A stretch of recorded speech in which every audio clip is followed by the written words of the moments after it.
Scenes like this have become a regular sight in Mexico since 43 students vanished on September 26 from Iguala, a town in the crime-plagued state of Guerrero.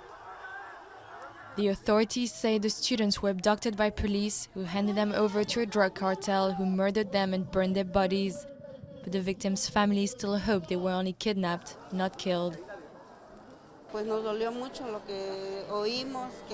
It hurt a lot when we heard that our children were dumped, were burnt, that in the end they were gotten rid of. But we don't want words anymore. We want them to tell us, to show us. We want proof.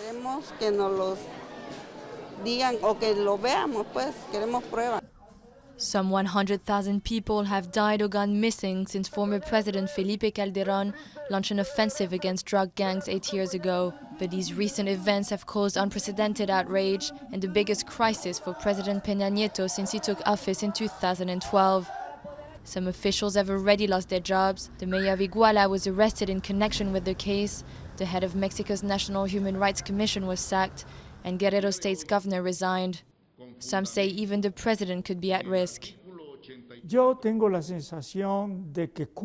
I have the feeling that the petition for Pena to resign is spreading more and more.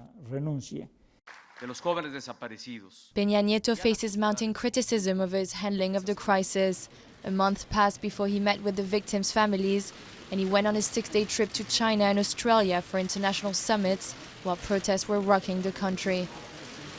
Particularly signaling out to the President of Mexico, Enrique Pena Nieto, who we really hold responsible for restoring justice in Mexico. After the murder of 43 student teachers just 6 weeks ago, what the hell is he doing here in Brisbane when he should be in Mexico fixing the problem?